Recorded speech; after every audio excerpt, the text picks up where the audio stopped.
My name is Joe Peroni, and this is the Rise Above Project. And in preparation for the debate tomorrow night between Kamala Harris and Donald Trump, I want to discuss a debate technique that I know for sure that you're going to hear. So it's important to know about this. The other reason why I want to do this show today is because what I've been reading about this debate is that they want to push the debate along, obviously because they want it to be entertaining for people. Now, that shouldn't be the number one reason that this debate is there. I mean, it's very important that the American people see who's actually running for president here, but they're more interested in making it fun for people. And what I heard is that they're not really going to be fact-checking very much. And so this leaves everything open for this debate technique I'm going to talk about. So this debate technique is called Gish Galloping. Now, remember I said this because this is going to come up all night. This is a rhetorical technique made popular by someone named Dwayne Gish. Now, he was a creationist. So basically what that means is he didn't believe in data, he didn't believe in facts, he didn't believe in science. But he was extremely hard to beat in a debate. Now, why would this be? Because what he did, again, Gish Galloping, he overwhelmed his opponents with a rapid succession of lies, vague claims, irrelevant comments. He would use anecdotes, and he would misinterpret on purpose a lot of the facts and the data. So why would this help somebody win a debate?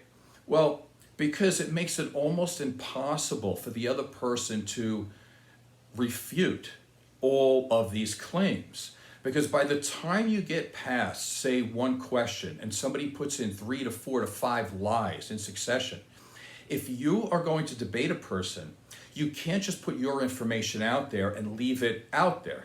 What you need to do is you need to dispute that in some way. But in order to dispute it, and let's say you only have 2 minutes to answer, what you're left doing is just only talking about what the other person has just talked about. And if you're a person who's, let's say, to be nice here, you're not very well versed in the information, it might seem like the person who's lying all the time is controlling how the debate is going, so it looks like they're winning. And the other person doesn't have much time to actually talk about what they want to talk about or talk about their issues or their policies because they're spending so much time trying to dispute all the lies. Now, we can't talk about Dwayne Gish and his Gish Galloping, again, what you're going to see tomorrow in the debate. I bet my life on it. You have to go back to the architect, the godfather of lying here, and we got to look at Joseph Goebbels. Who is he? He was the chief propagandist for the Nazi Party. Basically, you can say that he was Hitler's right-hand man. He was the one who helped push all the marketing and taught Hitler how to speak and how to lie and to continue to lie. I need to grab something real quick. I'll be right back.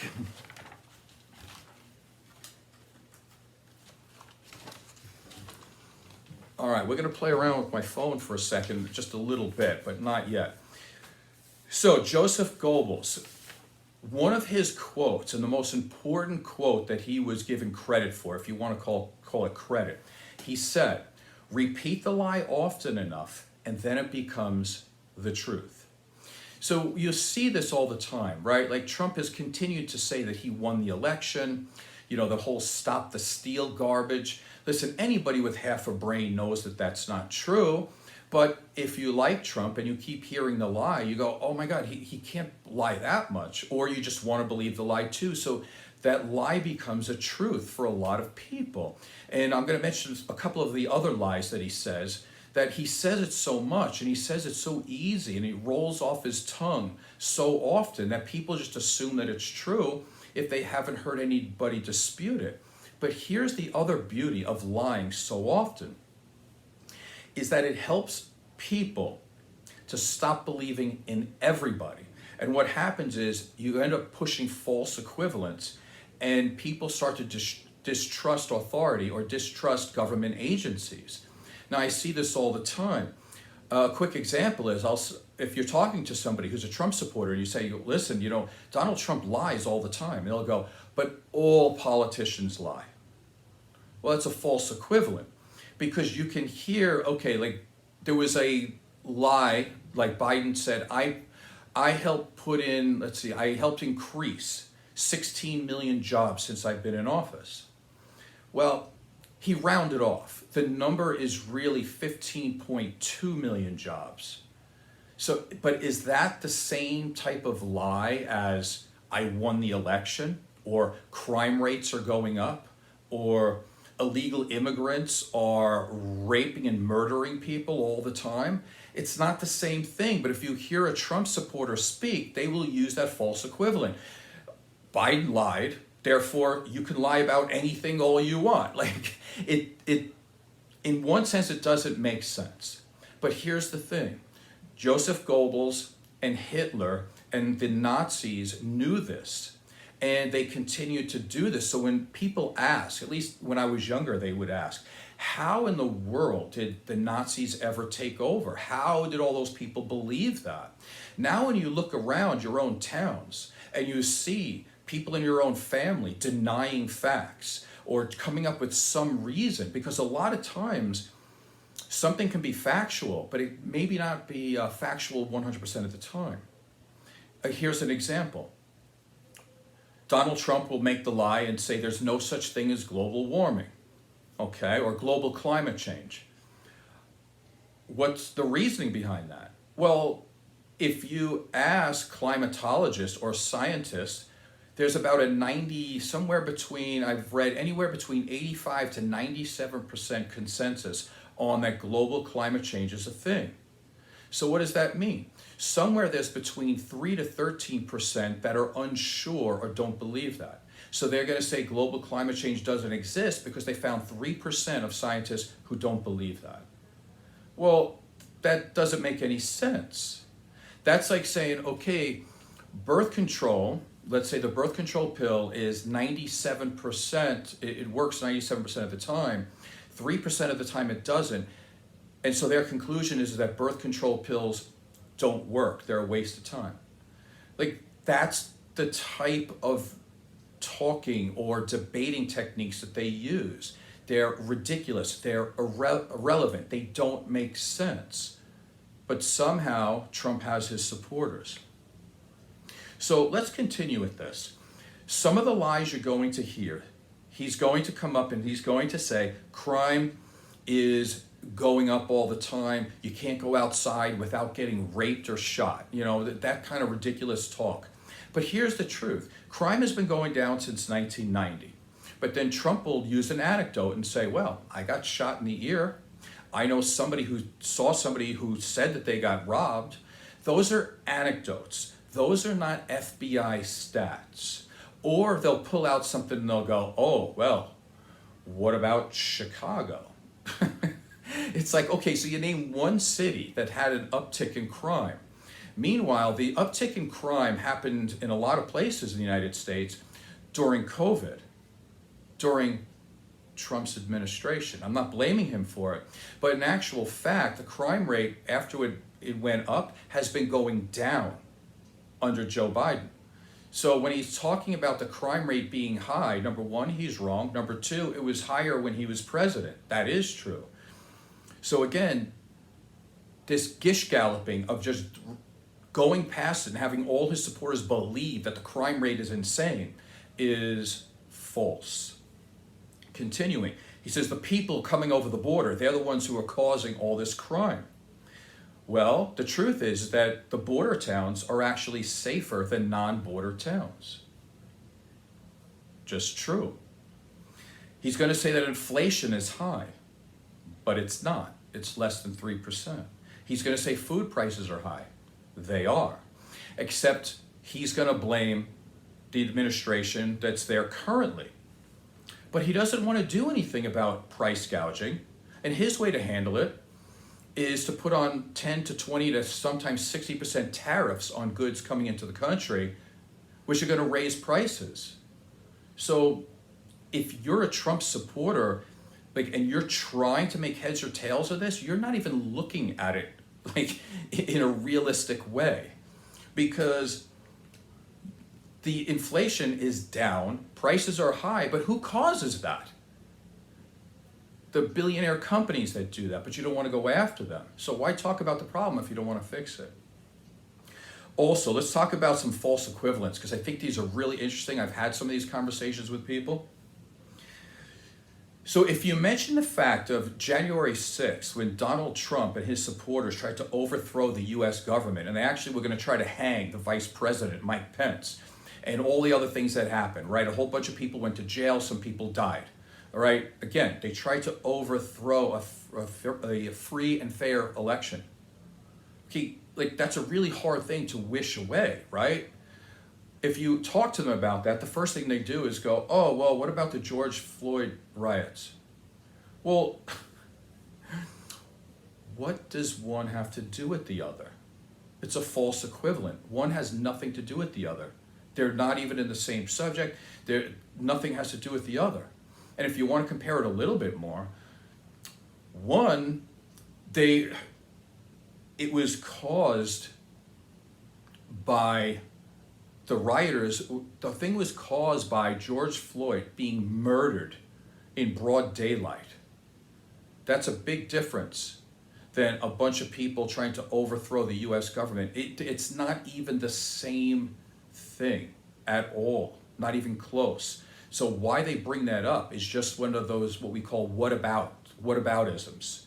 So that's one. I had somebody else too. Now, Trump was adjudicated for rape. Was he found guilty of rape? Yes, he was. In a civil case? Yes, he was. Yes, he was. Now, I've had an interesting conversation when they said, well, okay, here's the false equivalent. They said, well, didn't Bill Clinton have a sexual affair with a girl? What's the difference? Okay, I'm going to tell you the difference. Okay? Bill Clinton had sexual relations, consensual,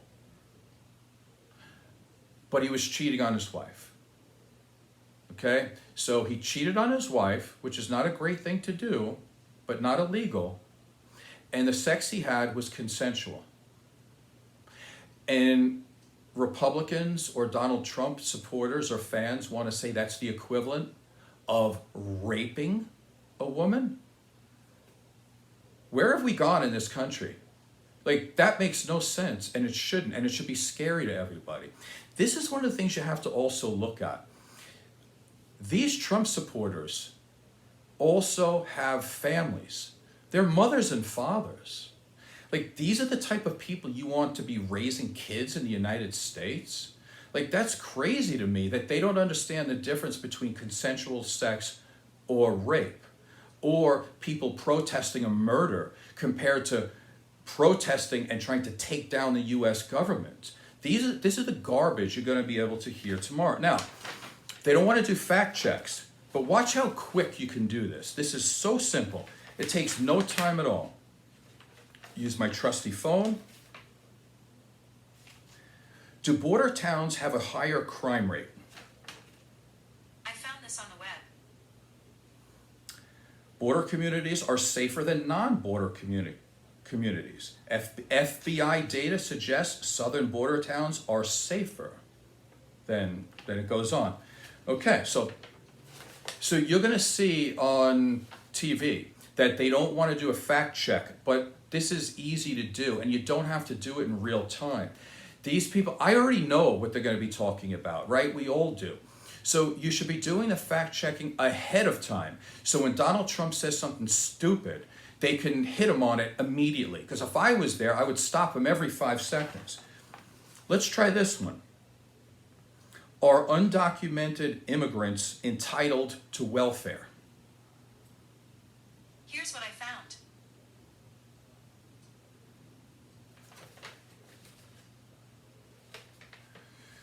Let's bring this one up. Generally, no. Undocumented immigrants, including DACA holders, are ineligible to receive most federal public benefits, including means-tested benefits such as Supplemental Nutrition Assistance Program, otherwise known as SNAP, regular Medicaid, supplemental security income, which is SSI, the temporary assistance for needy families, undocumented immigrants are ineligible for health care subsidies under the Affordable Care Act, blah, blah, blah. Okay, so there's your answer there. So let's move on. Here's one that, because it seems important to them. Oh, I talked over it. It's not going to allow me to do it. Give me a second here. Who deported more immigrants, Trump or Obama? I found this on the web. Deportations lower under Trump administration than the Obama administration. Next one, PolitiFact. Obama deported more people than Trump did. Now, let's say that's important to you. You want to deport more people. Okay, that's a good subject. But why do they hate Obama so much? If the truth is that Trump, who wanted to deport more people, did not. Isn't that interesting how they love Donald Trump for deporting people, and yet he did a worse job? Don't you think they'd be on his back more saying, listen, man, this is what you're running on. You're running on deporting people and stopping people from coming over the border, and you sucked at it compared to Obama. So why do they not love Obama?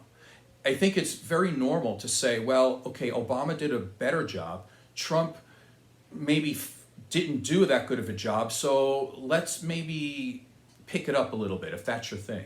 But they don't do that.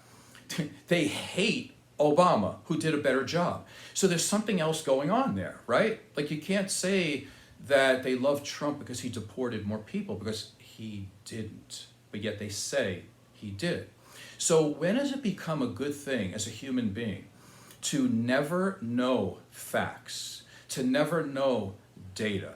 I mean, these people, again, they're raising children to look at information, look at facts, and to be able to disregard facts whenever they want. Like, let's put it this way. I was rooting for the San Francisco 49ers last year during the Super Bowl. They lost. Okay, but you don't hear me saying over and over again, no, they won. They won for sure. That's it. They definitely won. Like, in order to be a decent human being and to be a good human and just a good citizen, a good role model, you need to know what the truth is. And when faced with the truth, to be able to go along with the truth. Continuing, let's look at this one. They seem to believe in these conspiracy theories, and I almost guarantee that Trump is going to bring this up tomorrow. He's talking about some Venezuelan gang that's taken over an apartment building in Colorado. See, here's the thing. As I'm disputing this, I'm saying it. So if you're a Trump supporter and you hear it, and you have kind of a low IQ, that's the only thing you hear, and that's what you take out of it. And so then you still believe that it's happening. So let me do this real quick. Is there a That may be beyond my abilities at the moment. Yeah, it's beyond their ability too. Okay, let's start over. Is a Venezuelan gang taking over an apartment in Colorado? Here's what I found. Aurora police chief says there's no evidence that a Venezuelan gang is taking over an apartment building. Unpacking the hysteria over Venezuelan gang members. Again, over and over and over again, it's just another conspiracy theory by these, whatever you want to call them. I don't know. I struggle to find why people just make up lies and believe in lies. It doesn't make any sense to me. So let's look at an old favorite. They had this thing called Pizzagate, and they completely believed it, by the way, so let's look this up too. What is Pizzagate? Here's some information. Pizzagate is a conspiracy theory that went viral during the 2016 United States presidential election cycle. Trump falsely claiming that the New York City Police Department had discovered a pedophilia ring linked to members of the Democratic Party while searching through Anthony Weiner's emails. So, and all of this was happening at a pizza place. You guys are sick. Like, I can't believe we're talking about this right now. I can't believe we're going to have a worldwide debate of a person that's only going to be lying all the way through it, and there's going to be about 46% of the United States populace who votes that actually is going to go along with all of these lies. It's insane to me. So anyway, really quick, just to sum up, I know it's about 20 minutes long. Watch out for the Gish Galloping. Know what it is. It's going to be vague claims, irrelevant comments, anecdotes that don't mean anything, that's not based on any data. There's going to be misinterpretations all over the place and no facts and no data. And it's going to be strung through as fast as possible. So when you're debating Donald Trump, it's going to be extremely hard to be able to get out the actual correct information. Bank on it. My name is Joe Peroni. This is the Rise Above Project. Please subscribe and tell a friend. Thank you.